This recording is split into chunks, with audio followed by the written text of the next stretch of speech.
Hey everyone, it's Nicole here, and I'm so glad you're back. I've got a really cool project today, and it features the Waffle Flower Tiny Terrarium stamp set. It's just so cute. But the real star of the show are these 5 VersaColor inks. Now, these are the first 5 VersaColors that I got sent from Imagine Crafts back in January when I started with them. And I wanted to do something with the terrarium, but as you can see, I didn't really have the browns or the greens that I really needed to do the coloring for this. So I started to get creative, and I started to mix a whole bunch of colors together to see what I could come up with that would work for this project. And I was pleasantly surprised to see that these colors, the VersaColors, really blend well together with water, and I was able to create some really stunning hues just with these 5 core shades. So I thought today's project would be a really great demonstration of how you can create a project even when you don't think you have quite the supplies that you need to pull it off. All right, so we're going to start with stamping the terrarium stamp set. Cute little cloche with a little bunny rabbit hiding inside. So cute and perfect for spring and Easter if you celebrate it, right around the corner. All right, so I'm inking this up with the VersaFine Black. And this is going to give me some nice crisp lines, but they're going to be waterproof. So I won't have to worry about any kind of bleed when we get to doing our watercoloring. Now I am using a mixed media paper. It's a 98 pound, so it's not very thick, but it works really great for a card base. And there we go. All right, so cute. And that's all the stamping that we're going to do for this project. Okay, so while this is drying for just a minute, I like to give it a little bit of extra time. I'm going to go ahead and do the ink blending on the card base, and I'm using the Neptune VersaColor. And it's going to be that center look, right? So I'll just blend a little off of here and just make a nice round oval here. Big enough for the cloche to go over. Looks like I had some extra on the side there. I can blend that out though.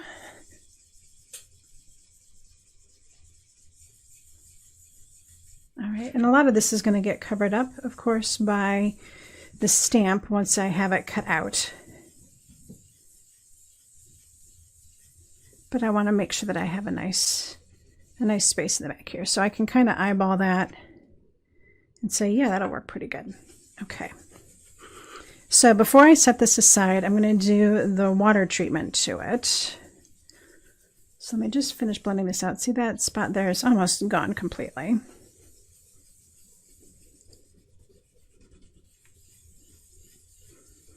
All right, so that is good. Set that aside. And now we'll go ahead in and add some purple spatter.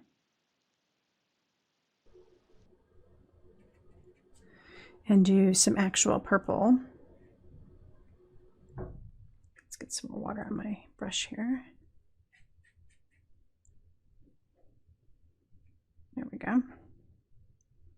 And again, some of these are going to get covered up, but that's okay because this is kind of too much at the moment. There we go. All right, so now that I've got all of that in place, let me clean this up real quick here.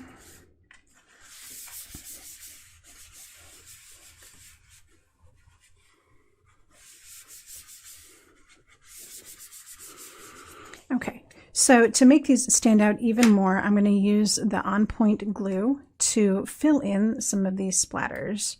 And just going to put a tiny little drop in the center and then just use this little tip to move it around so that it follows the edges. And it's going to make them look like they're always glossy. All right. It's just a kind of a cool technique to add a little bit more interest to your splatter. All right, I'm going to do all of these. I'm not sure which ones are going to end up showing up. These will for sure. Now you don't have to do all of the smaller ones. You can just let some of those be.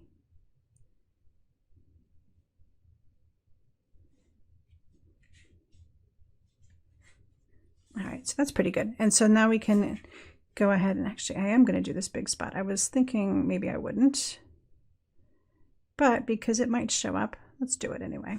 Okay, so that's all I need to do there. All right, I'm going to set this aside to dry.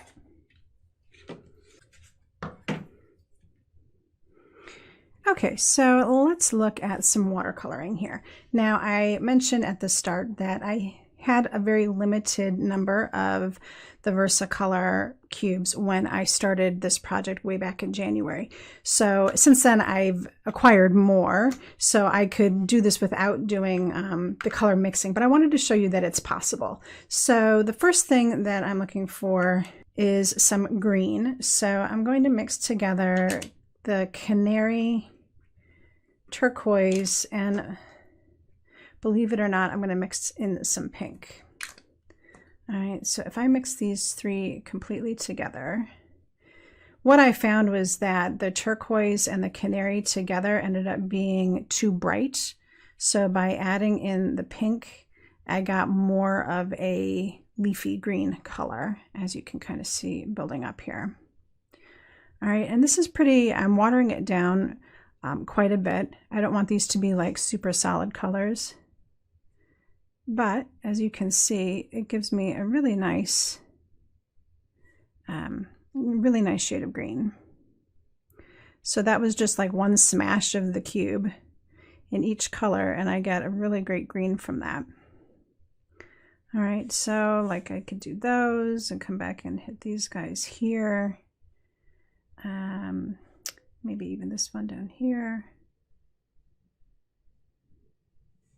All right, and then if I wanted to start changing things up a little bit, I could add a little bit more of the turquoise to make more of like a true green instead of a leaf green, which would be really great for some of these succulents. You see how that just subtly changed it?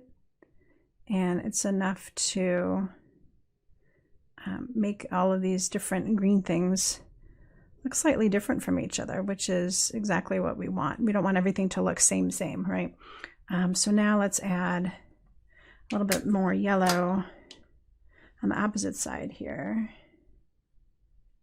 to get more of a lime kind of green. And I use that for our cactus up here and for these guys down here.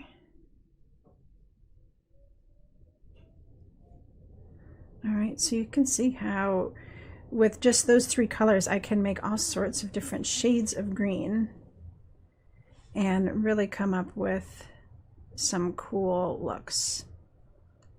All right, so that's about it, I think, for the green. Oops, I've got one more down here.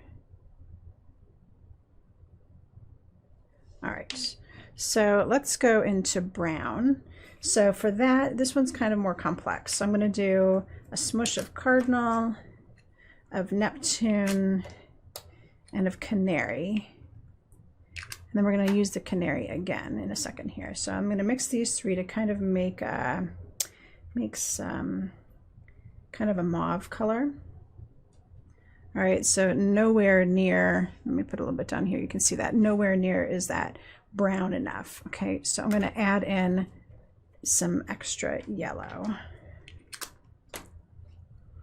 and just mix in a little bit of this mauve now with the yellow. And now you can see I have more of a brown color. And if I add in more mauve, I get a more deep brown color. All right, so now I can do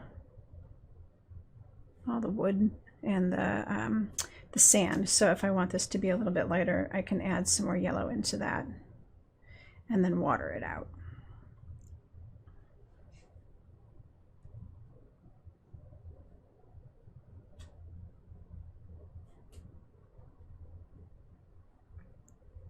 All right, and if I want this to be darker, I'm just going to keep adding more of that mauve into it. Really, it just kind of looks like a big mess, right? But that's okay. That's what a palette is for. Mix all these great colors. Okay, so now I can do the wood on the bottom here as well.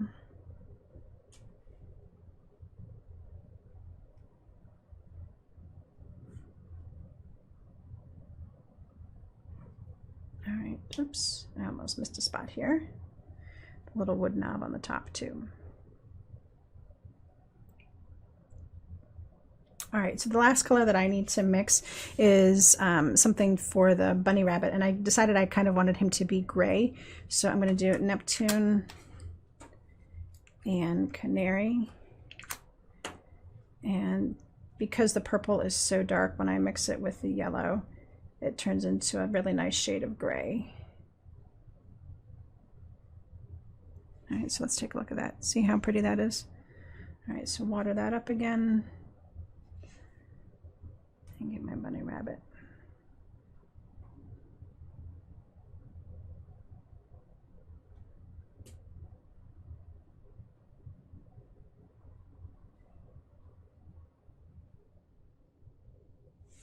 I mean, how cute is that, right? Okay, so the rest of the colors I can just use exactly what I have. So I'll use the cardinal to grab these little mushroom tops.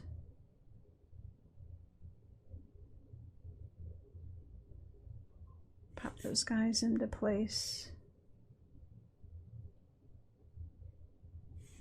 And then all these little red berries.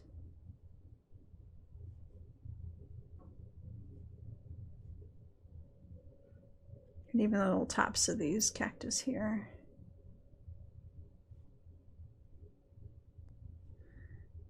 All right, and then a little bit of yellow. Maybe with just a little bit of that brown in there to tone it down for this little plate here. Make this look like it's gold. All right, and before I forget about it, I'm going to go into the gray and grab these rocks.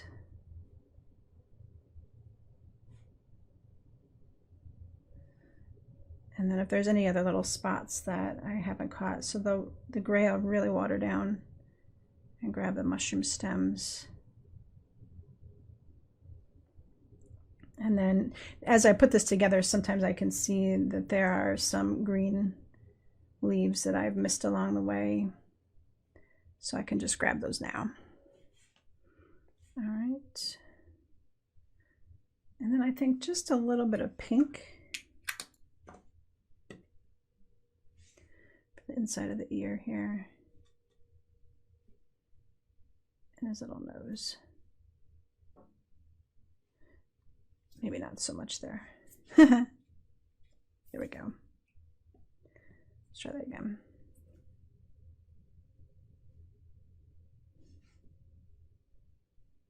There. All right, so I can go ahead and let this dry for a minute, and then we'll fussy cut this out and get it attached to the card base. All right, so that final step is really quick and simple. I already went ahead and fussy cut this out. Now you could go right against the line, or you could leave yourself a little bit along the edge if you want. But I just have some 1-inch foam here to pop on the back. And I think I cut that just a little too long, but that'll work. All right, and then I can pop that right on the card base that is dry. And you see how that's got that cool gloss on there now? It looks pretty awesome. And I'm kind of glad that I did this big glop here because some of that is going to end up showing.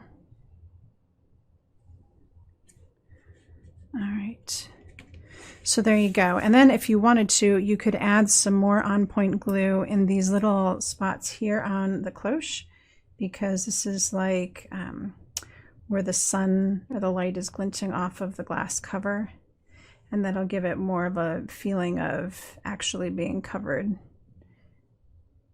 versus something that's just drawn. All right, So I hope you really enjoyed this project today and that it helped you to understand that you don't need to have everything. As long as you have some core products in place, you can have fun with color blending and learn how to create all sorts of different colors along the way with the supplies that you do have. Thanks so much for stopping by today. I'll be back with another video soon, but until next time, happy crafting.